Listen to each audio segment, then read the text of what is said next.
झारखंड सरकार ने अधिवक्ताओं के कल्याण के नाम 3 योजनाएं लाई हैं। गिरिडीह जिला अधिवक्ता संघ ने शनिवार को योजनाओं पर सवाल खड़ा किया। संघ के महासचिव चिनुकांत ने कहा कि सरकार की मनसा ठीक नहीं है और सरकार अधिवक्ताओं को आपस में लड़ाना चाहती है।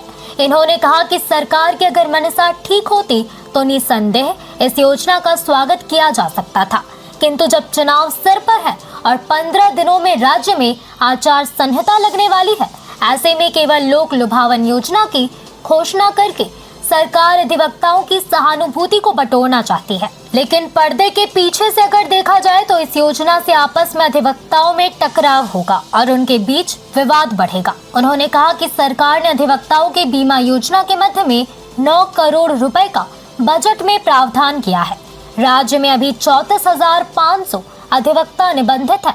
ऐसे में 9 करोड़ रुपए में आधे से कम अधिवक्ताओं का बीमा हो सकता है। इसी तरह अन्य 2 योजनाएं भी हवाई साबित होगा, क्योंकि उन योजनाओं का जमीनी आधार भी बेहद कमजोर है।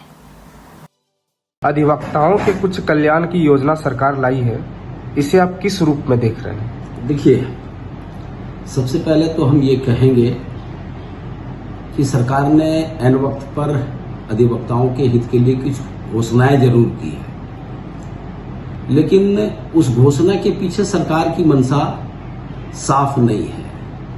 हम अगर कहें तो सरकार की नीयत अच्छी नहीं है। जिन योजनाओं की घोषणा सरकार ने की है, उससे जो अभी सामने जो दिख रहा है वो अधिवक्ताओं में टकराव होगा, आपस में वो उनके बीच मतभेद होगा, वैमनस्यता बढ़ेगी और कल्याण तो होना नहीं है। बजट में 9 करोड़ का प्रावधान है, इसमें आपकी क्या सोच है? यही बात हम कहना चाह रहे हैं। आपने जिन सवालों को उठाया है कि अभी सरकार ने अधिवक्ताओं के बीमा के लिए बजट में शायद 9 करोड़ रुपए का प्रावधान किया। अब अगर आप इसको इस रूप में देखें, पूरे राज्य में 34,500 अधिवक्ता इनरोल्ड है, यानी करीब 35,000 अधिवक्ता। अब इस राशि से अगर अधिवक्ताओं की बीमा कराई जाए तो एक साल में करीब करीब जो मेरी जानकारी है, एक अधिवक्ताओं के बीमा के लिए लगभग 6,000 रुपए खर्च आएंगे। ऐसे में तो 10 से 11,000 अधिवक्ता का भी बीमा नहीं हो सकेगा। शेष अधिवक्ताओं का क्या होगा, यही एक यक्ष प्रश्न है।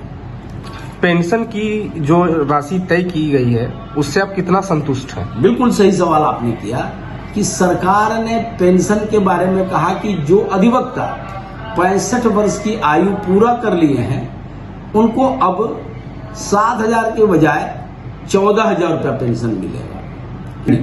उसमें सरकार ने कहा कि जो नए और युवा अधिवक्ता हैं, उनको अब हम 5,000 रुपया पेंशन स्टाइपेंड देंगे। 5,000 रुपया स्टाइपेंड कैसे होगा? तो अधिवक्ताओं की जो संस्था है जो 1,000 रुपया दे रही है, और वो ऐसा नहीं करके अब उनको 2,500 रुपया देना है और 2,500 रुपया सरकार देगी। आदेशपाल उनको जो पेंशन मिलता है वह भी 14,000 रुपये से कहीं ज्यादा है।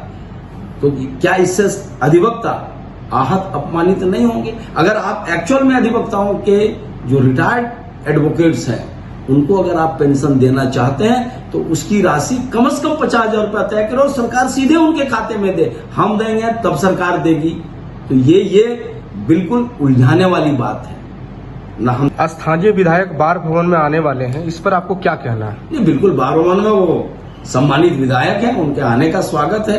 अधिवक्ता भवन में अगर विधायक आना चाहते हैं तो हम लोग तो निश्चित रूप से एक अधिवक्ता के रूप में उनका स्वागत करेंगे। लेकिन अगर सरकार की इस योजना के साथ अगर वो आना चाहते हैं तो हम उनसे भी निवेदन करना चाहेंगे कि वो इसको सबसे पहले स्पष्ट करें कि सरकार क्या इन योजनाओं को जिनकी घोषणा की है वो कर सकेगी या केवल चुनावी वादे।